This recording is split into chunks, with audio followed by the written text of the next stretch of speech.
I think part of why I enjoy bow hunting elk so much is just the challenge. I mean, elk are a tough animal to find, let alone hunt. I think that's the thrill. I think that's why it is something that people look forward to and study and get so into is because it really puts you up against a challenge.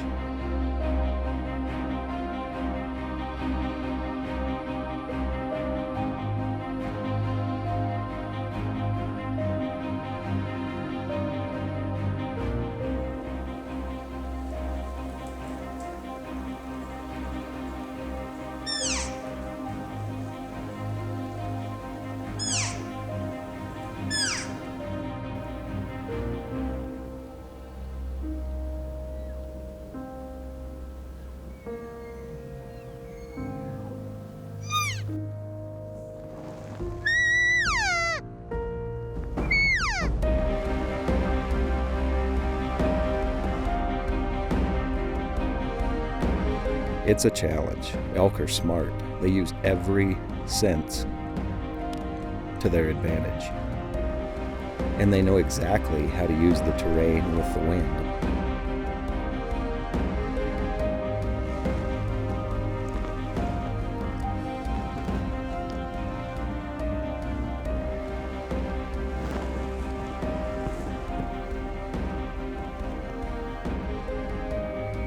Through the past couple years of working on Project Elk alongside the Rocky Mountain Elk Foundation, I began to learn so much about this animal. When I submersed myself in the herd without worrying about taking one with a bow or a rifle, it gave me a chance to really, really learn.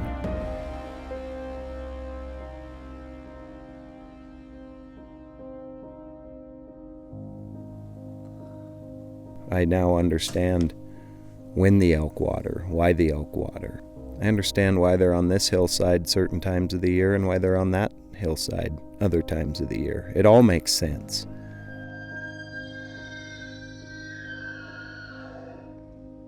Because of that, it's made me a better hunter. There's never just a random reason that an elk is standing where it's standing. There's a purpose and a reason.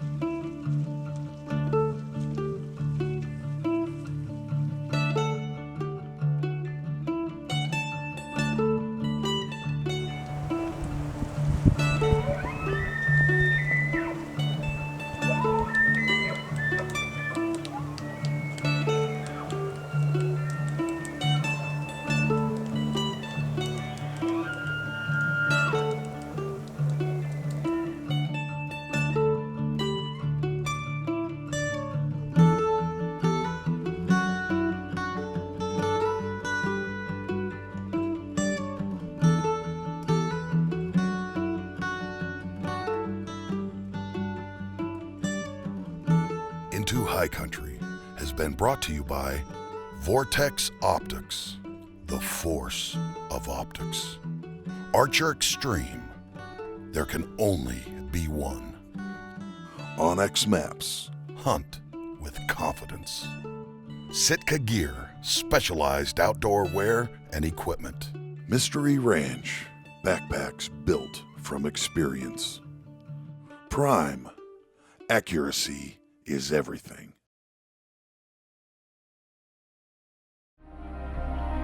This segment of Into High Country has been brought to you by Montana Canvas, hands down the finest wall tents ever made.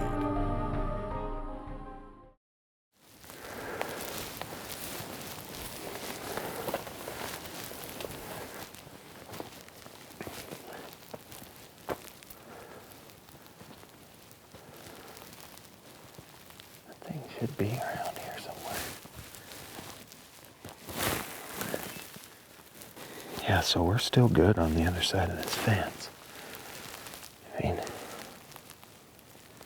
lots of times, especially out in the west here, you'll just be hunting and feel like you know where you're at, and you do, but you come to a fence like this and it kind of throws you off. I just had to double check here.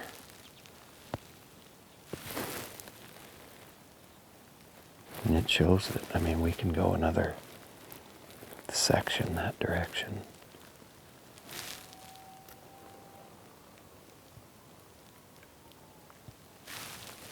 Coyotes.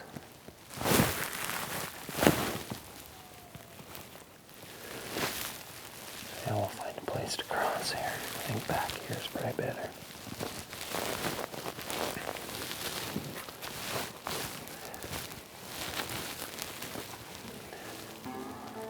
Well, we've just got to the spot here where we're gonna do our elk hunting for the next 10 days. It's a lot of preparation has come to this, and it's paying off already. Barrett and I got up this morning, and it's been raining. This country that we're hunting in, with the least amount of moisture, it just turns so you can't travel. The elk don't travel, and that's what we're dealing with now. Luckily, we were able to get in here. Now the clouds are parting a little bit, and the sun's shining. We've got just a stud bull located right now. He's actually laying amongst his cows with his head just flat on the ground like this. It looks like he's dead. I can see him right here through the spotter. It's pretty cool. But we've got the next 10 days here to just really put everything we've gathered about this herd of elk and everything after watching them for the last year, and put it to good use. I'm excited about this. It's September. We're here in the middle of elk, and we've already found them.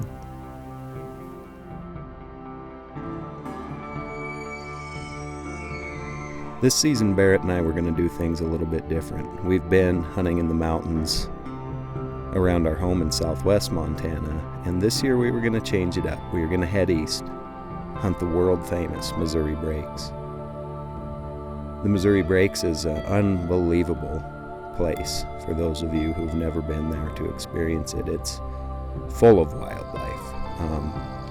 Everything from elk to bighorn sheep, mule deer, white-tailed deer, coyotes, mountain lion, bear, pronghorn. It's quite a spot. So we were looking forward to it. The thing that I have learned through the years is that the Missouri Breaks typically isn't that good for calling. It's so wide open that the elk can see exactly where that call is coming from. Well, we just worked up here. It's about midday. Kind of situated ourselves up here above this agriculture here, and right off the bat, Barrett and I spotted a herd clear out across the breaks, but a sizable herd, real substantial. A lot of nice bulls in the bunch.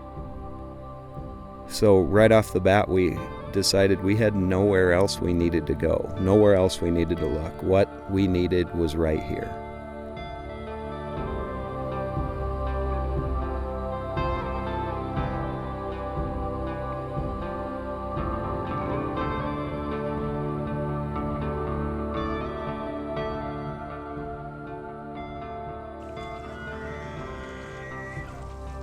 It's just a matter of waiting for the timing to be right. There's really only one wind that I'll move in on an elk in this country that's consistent enough, long enough to make that sneak. It seems like every other wind direction will eventually switch up on you, and undoubtedly right when you're getting close, almost ready to take that shot. So unless it's a southwest wind, I pretty well stay in the truck.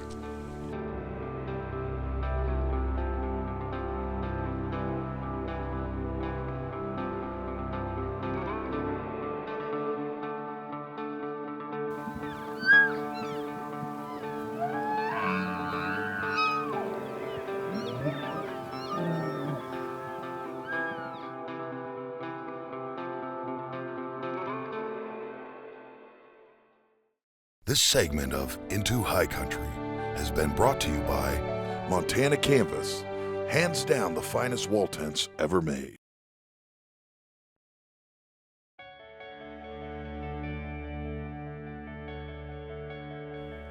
watching these elk for a couple days, we finally started to get somewhat of a pattern on them. You know, we had played cat and mouse. We didn't want to spook this herd. I mean, that's the thing about here. As long as they're happy and untouched, they're going to keep doing their thing. But the second they're spooked, especially in this open country, they're gone. You might as well plan on not seeing those elk the rest of our 10-day hunt. So we had to really finesse the situation, make sure that everything was right before we ever even began to make a step towards that herd. Well, guys, we spotted these elk that's right over the hill here a couple hours ago, middle of the day, super hot, and we haven't seen them go to water all day. So we looked on the map and found this spot here that's the closest place for them. So we got nothing better to do. We're going to tuck into this tall brush here and just hope that, you know, they get up and water midday, or a bull comes in the wallow or something. So.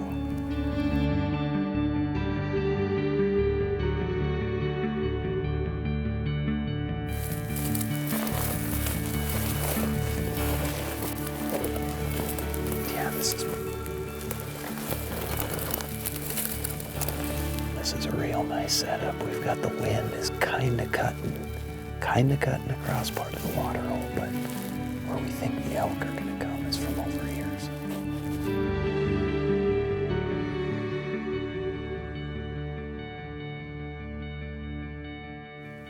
Usually elk will drink a couple times a day, especially in the middle of the rut when it's hot like this. They've been running around all night. Like I said, we've been back up on this hill here that's about maybe a mile, maybe a little less than a mile, and we watched them this morning. I never saw one bull go to water, so I don't know. Like I said, we got nothing to lose. We can't make a move on them where they're at right now anyway, so we're just gonna hunker in, and the good news is everything at this water hole looks like it's pretty much within shooting distance. That far side is 55 yards.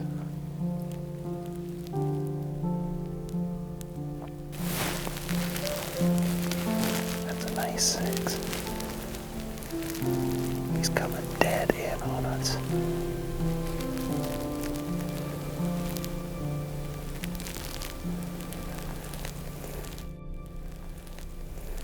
Get ready, bud. I think this is gonna happen.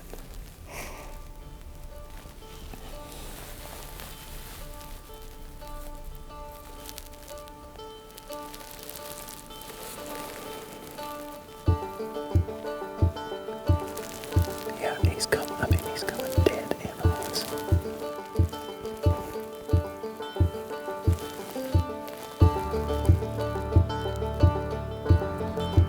That's a good bull.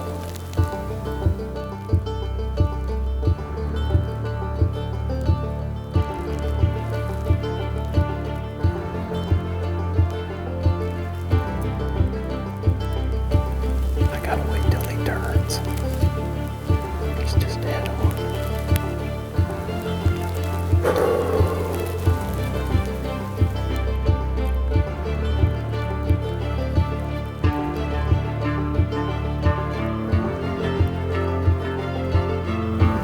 There, he's done. He's coming.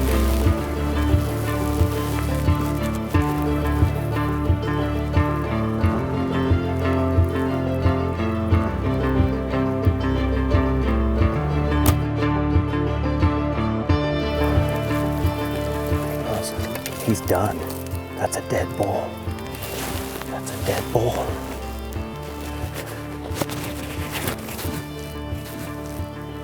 Oh, buddy. That was a perfect shot. He's going down. He just went down. Yes. Oh my God. Can you believe that, dude? Oh my God, we just pulled it off. 3 o'clock in the afternoon. A dead bull right there. Oh my God. This segment of Into High Country has been brought to you by the Rocky Mountain Elk Foundation, ensuring the future of elk, wildlife, their habitat, and our hunting heritage. He's going down. He just went down. Yes. Oh my God. Can you believe that, dude? Oh my God, we just pulled it off. 3 o'clock in the afternoon. A dead bull right there. Oh my God. That is what we've waited for all season right there. The one lone bull walks in, one lone bull. Like, you couldn't have scripted it any better.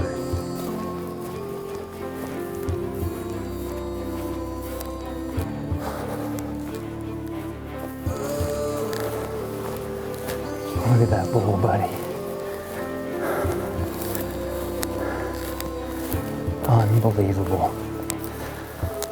I mean, guys, this was like a dream scenario. I mean, we just got set up on the edge of this herd and we hadn't seen him water all day long. So we just thought maybe if we get close to water, tuck back in with the wind on our side, we might peel a lone bull off. And I'm not kidding, that is exactly what happened. We were tucked back in. It's kind of a tight bank on the backside of this waterhole, sorry. And he just came right in. I mean, I don't know what to say. There he is, right there. Oh my gosh, buddy. Look at this bull.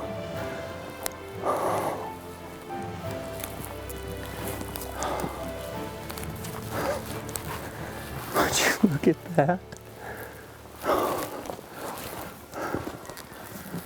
I think the reason that it went as smooth as it did and worked out the way it did is simply because I've been able to learn so much about this animal. After 2 years of living with them, documenting them, they've showed me everything I need to know. I just had to pay attention. And lo and behold, it worked. Working alongside the Rocky Mountain Elk Foundation, filming these elk, being amongst the herd, knowing we're doing good things for conservation, is a feeling of satisfaction that you really don't get anywhere else in the outdoor woods. It's so rewarding to me. It's really taken filming, hunting, and being out in the outdoors to a whole new level for me. I'm as happy in front of the lens as I am behind it.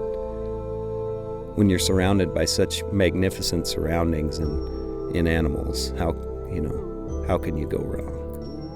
This year's been an amazing year for me. I was able to take my biggest bull ever alongside of one of my best friends, and everything was picture perfect. I couldn't wait to get up and do it all over again tomorrow with Barrett. You can see the way I got it strapped in here. It's just can't really go anywhere.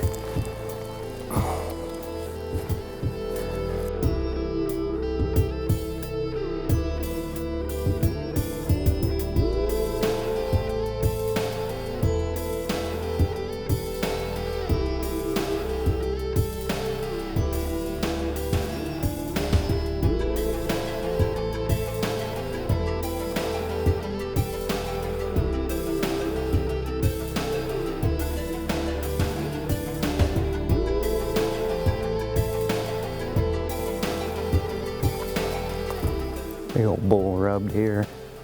Could have been this one for all I know. He's got a bunch of pitch. You can see right there how it gets in their antlers when they're rubbing. It's just full of pitch. Actually, now that I look down in this timber here, there's a couple rubs. I might have just started a bugle. But it is hot. We're gonna keep going here.